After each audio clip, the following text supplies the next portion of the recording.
La stratégie des dominants, ou comment jouer au con, finement.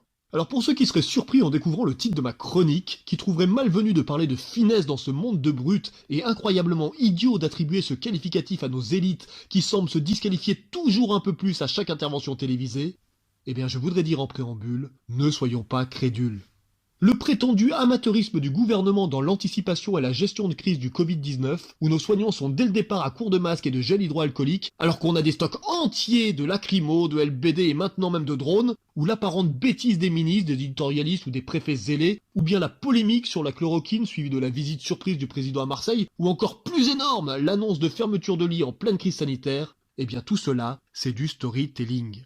Alors, pour ceux qui ignorent ce qu'est le storytelling, c'est les petites histoires que nous racontent les dominants, via les médias, afin de détourner notre attention de ce qui est réellement important. C'est donc un puissant outil de propagande permettant de justifier tout et surtout n'importe quoi, comme la privatisation des retraites, de l'éducation et de la santé. Par exemple, quand on passe nos journées à partager les dernières prétendues bourdes de Sibeth, qui ne l'est sûrement pas tant, ou du préfet l'allemand, qui l'est peut-être infiniment, on mobilise moins de temps pour dénoncer la déconstruction décomplexée du droit du travail et de nos libertés fondamentales. Merci Arthur pour cette précision. Une autre technique très utilisée en management est l'injonction paradoxale, qui rend impossible la réalisation complète des objectifs et qui a pour but de culpabiliser celui qui se trouve en difficulté pour les réaliser. Par exemple, si je vous dis de rester confiné, mais qu'en même temps, vous devez aller voter ou aller travailler, eh bien je pourrais toujours vous dire que vous avez mal suivi les consignes et que vous êtes entièrement responsable si un problème survient.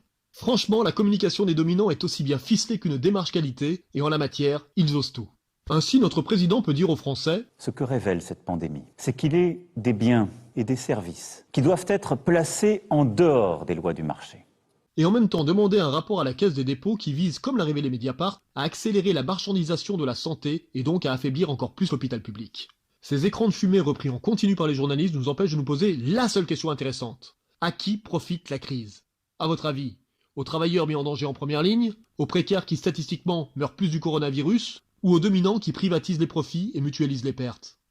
Car ce que révèle cette crise, c'est avant tout les terrifiantes inégalités sociales dans notre pays, en termes de logement, de fractures numériques, mais aussi et surtout en termes de survie. Statistiquement, aux États-Unis comme en France, les plus pauvres sont plus touchés par les formes graves. Et la finesse des dominants, c'est de savoir profiter du choc induit par cette crise planétaire pour accélérer les réformes ultralibérales et au passage s'exonérer de leurs conneries, car ils en font, et surtout de réussir à les faire payer par ceux qui en sont les premières victimes. Si vous pensez les dominants réellement bêtes, croyez-moi, vous avez un coup de retard. En quelques mois, ils ont imposé des lois scélérates, testé à grande échelle le télétravail, la téléconsultation et bien entendu la télééducation, et même préparé l'opinion au tracking. Mais surtout, ils mettent la pression sur l'exécutif pour que le plus rapidement possible, tout redevienne comme avant. C'est-à-dire recommencer à polluer un maximum et creuser encore toujours plus les inégalités entre dominants et dominés.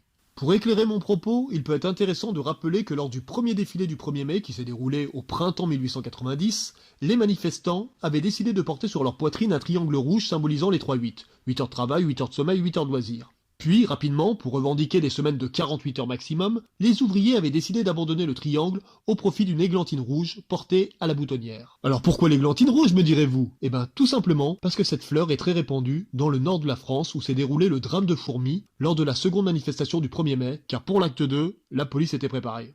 C'est donc en mémoire des 9 ouvriers tués ce jour-là que le triangle est définitivement remplacé par une églantine rouge. Alors je vais pas vous faire un cours d'histoire, mais se souvenir que nos aînés ont lutté il y a 130 ans pour travailler 48 heures maximum par semaine, et qu'en ce moment nos patrons ont carte blanche pour nous en imposer 60 jusqu'à la fin de l'année, c'est plutôt cocasse. Mais en plus, réaliser que l'histoire n'a pas retenu l'églantine comme fleur du 1er mai, mais le muguet, c'est commencer à penser la complexité, et peut-être à appréhender la finesse des dominants. En effet, je le précise pour les plus jeunes de nos auditeurs, le muguet n'est pas du tout un symbole de la lutte ouvrière. Pour l'anecdote, c'est même le roi Charles IX qui avait pour tradition d'en offrir aux dames de la cour en guise de porte-bonheur. Et Félix Mayol, le célèbre interprète de Viens Poupoule, viens, aurait relancé la tradition en portant quelques brins de cette fleur à sa boutonnière. Alors pour ceux qui ne connaissent pas ce chanteur, objectivement, vous ne perdez pas grand-chose. Et à côté de Viens Poupoule, les chansons de notre playlist, je vous l'assure, seront de la liqueur pour vos tympans. Mais l'heure n'est pas la digression. Historiquement toujours, le 24 avril 1941, le maréchal Pétain instaure officiellement le 1er mai comme la fête non plus des travailleurs, mais du travail. Et l'églantine rouge, symbole du sang versé dans les luttes sociales, est habilement remplacée sous l'occupation par le muguet qui invite plus à l'amour qu'à la révolution. C'est pas de la domination en finesse, ça? Dévoyer les symboles, c'est le propre des dominants, et notre président ne fait pas autre chose quand en fin de discours, il évoque les jours heureux.